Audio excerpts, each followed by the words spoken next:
আমি আজকে মুরগির মাংস দিয়ে বোনা খিচুড়ি করব। তার জন্য একসঙ্গে আমি চাল আর ডাল মিশিয়ে নিলাম। আমি এই জায়গায় হাফ কেজি পোলার চাল নিছি, আর 1 পা মসুরের ডাল দিছি। আর মুরগির মাংস এদিক দিয়ে আমি আগে থেকে ভিজিয়ে রাখছিলাম, ফ্রিজ থেকে নামায়া। মুরগির মাংসটা এখন কাটে টুকরা করে নিব, ছোট ছোট করে টুকরা করে নিব। মুরগির মাংসটা আমি ছোট ছোট করে টুকরা করে নিয়েছি। আর পাশে আমি সব কাটাকাটি সব কাজ করে নিলাম। আমি এদিক দিয়ে শুটকি বাগার দিব, যার কারণে শুকনা মরিচ, রসুন আর চাপা শুটকি নিয়েছি, যেটা আমাদের কিশোরগঞ্জ জেলায় বিখ্যাত চাপা বা বিডান বলে খায় সবাই। এটা খুবই স্বাদ, খুদের ভাত খিচুড়ির সঙ্গে খুবই ভালো লাগে খাইতে, বা ভাত সাদা ভাতের সঙ্গে, যার সঙ্গে খান না কেন খুবই ভালো লাগে খাইতে। এদিকে আমি প্রথমে কড়াইতে তেল দিয়ে দিব, সাদা তেল দিয়ে দিব আমি কড়াইতে প্রথম। এখন সাদা তেলটা আমার একটু হালকা গরম হোক। তেলটা আমার হালকা গরম হয়ে আসছে। আমি এখন দুই তিনটা আস্তা শুকনা মরিচ মাঝখান দিয়ে ছিঁড়ে দিয়ে দিব, ফাটাই দিব যেন ঝালটা একটু বের হয়। আর এদিক দিয়ে আস্তা গরম মশলা যে আমি কড়াইতে দিয়ে দিব তেলের সঙ্গে, আর কয়টা আস্তা জিরা দিব। আস্তা জিরাটা দিলে সে ভালো লাগে খাইতে খিচুড়িটার মধ্যে, তাই জন্য আস্তা জিরা দিয়ে দিলাম। আর এখন পেঁয়াজ দিয়ে দিব হালকা ভাজা পেঁয়াজটা দিয়ে দিলাম। আমার পেঁয়াজটা ভাজা হয়ে গেলে আমি আদা বাটা, রসুন বাটা আমি পরিমাণ মতনে দিয়ে দিচ্ছি। আদা বাটা, রসুন বাটাটা আমার একটু হালকা ভাজা হবে। একটু হালকা আদা রসুনের যেই গন্ধটা থাকে, সেই গন্ধটা যেন হালকা যাওয়া পর্যন্ত একটু ভাজা নিব। আমার মশলা ভাজা হয়ে গেছে। এখন আমি পানি দিয়ে দিব। দিলাম। আমার যে অন্যান্য যে বাকি গুঁড়া মশলাগুলি আছে তা আমি একে একে দিয়ে দিব। এখন প্রথমে আমি এখন জিরার গুঁড়া দিয়ে দিব।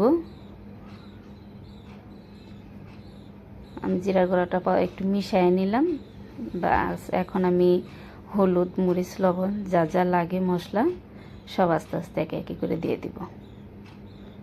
একটু মরিচের গুঁড়াও দিব, যেন খিচুড়িটা একটু ঝাল হয়, এর জন্য একটু সামান্য মরিচের গুঁড়া দিব। আমার খিচুড়িটা একটু ঝাল করে খাবো, তার জন্য একটু মরিচের গুঁড়া দিয়ে দিলাম। যেহেতু মুরগির মাংস এটার সঙ্গে দিয়ে কষাবো, তাই মরিচের গুঁড়া একটু দিয়ে দিলাম, আর স্বাদ মতন লবণ দিয়ে দিলাম। মশলাটা আমার ভালো করে কষানো হোক। আমার মশলাটা এদিক দিয়ে ভালো করে কষানো হয়ে গেছে। এখন আমি যে মুরগির মাংসটা রাখছিলাম সেই মুরগির মাংসটা দিয়ে দিব। মুরগির মাংসটা একটু লাড়ে চেড়ে মিশিয়ে নিলাম। মুরগির মাংসটার সঙ্গে আমি কয়টা আলু কেটে রাখছিলাম, সেই আলু কাটাও দিয়ে দিব। একসঙ্গে মুরগির মাংস আলু কষানো হয়ে যাক, ভালো করে কষায় নিব।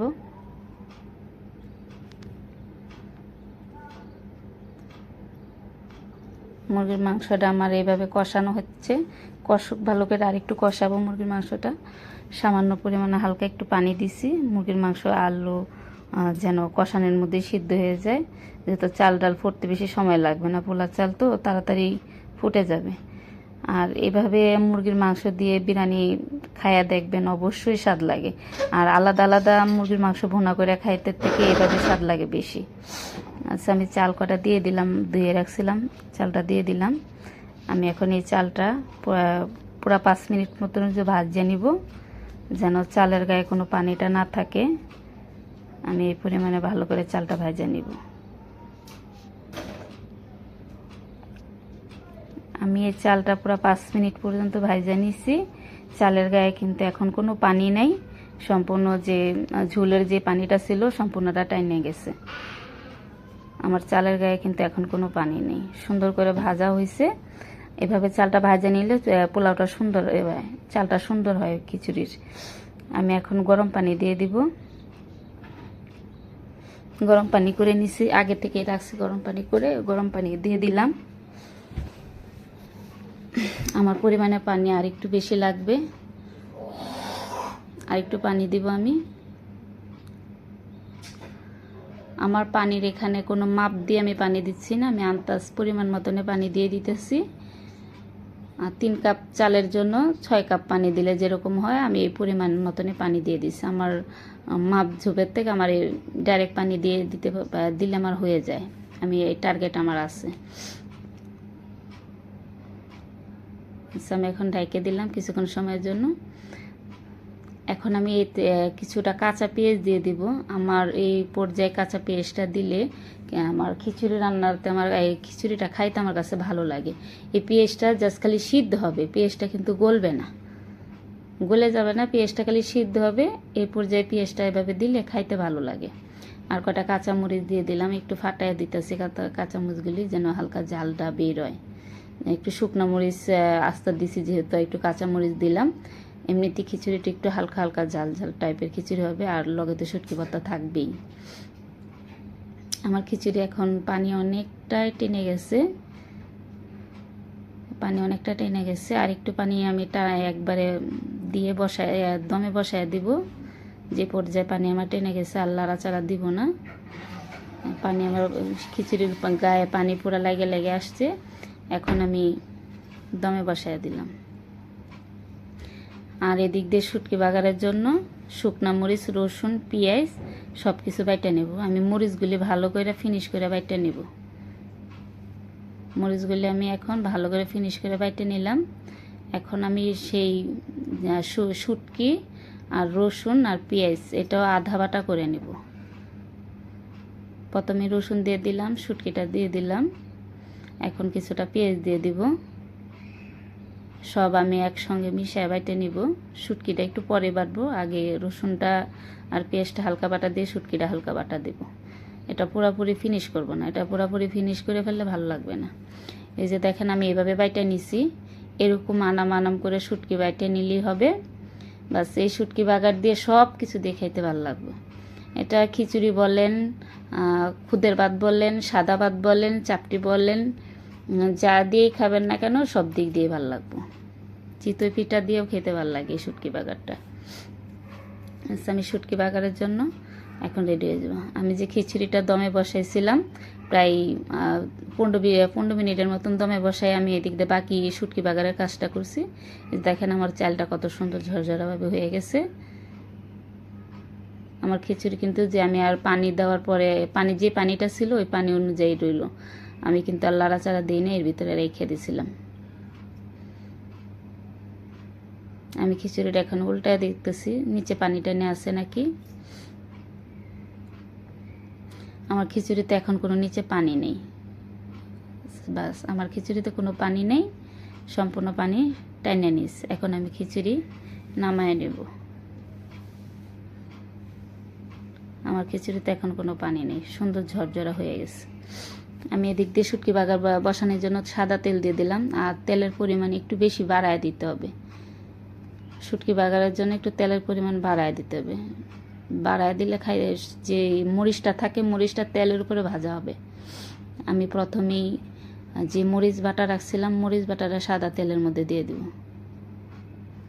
একটু সামান্য মরিচটা আমি এই তেলে ভাজা নিব। এই তেলে ভাজা নেওয়াতে এই মরিচের যে একটা ঝালটা কিন্তু হালকা একটু কমে যাবে এই পর্যায়ে গেলে। এখানে আপনারা চাইলে আরও গুঁড়া মরিচও দিতে পারবেন, এটার সঙ্গে আরও অনেকে বাটা মরিচের সঙ্গে আরও অনেক গুঁড়া মরিচও মিশায়। তা আমি এত বেশি একটা ঝাল করব না, আমার এই মরিচগুলি কারেন্ট মরিচ তাই অনেক ঝাল। আর আমি বাকি যে মশলাটা ছিল ওটাও দিয়ে দিলাম। এখন আমি এটা শুধু একটু কষায় নেব, তারপরে সামান্য পানি দিব। আচ্ছা আমি হালকা কষায় নিলাম, কষায় আমি এদিক দিয়ে লবণ আর হলুদ দিব, আর কোনো মশলা হবে না। এদিক দিয়ে আমি লবণ আর হলুদের গুঁড়াটাই খালি দিব। বাটা মরিচ তো আছে, লবণ আর হলুদ দিয়ে দিলাম। কি লাল আর কি ঝাল, যেমন দেখতে স্বাদ সেমন দেখতে ভালো তেমন খাইতেও স্বাদ।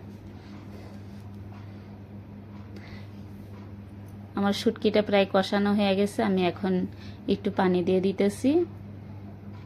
এই পানিটাতে আর একটু শুটকিটা কষানো হবে, কষানো হইলে আমার রান্না শেষ হয়ে আসবে। আমি এই পানিতেই রান্না শেষ করে দেবো, আর কিন্তু কোনো পানি দিব না। বাস আমার শুটকিটা দেখেন পানিটা টেনে গেছে, আর শুটকিটার কি সুন্দর একটা গন্ধ বের হইছে। যারা শুটকি প্রেমিক তারা এই শুটকি অবশ্যই খাইতে চাইব। দেখেন শুটকির কি কালার, কি সুন্দর শুটকি বোনা আমার হয়ে গেছে। এখন আমি খিচুড়ির সঙ্গে,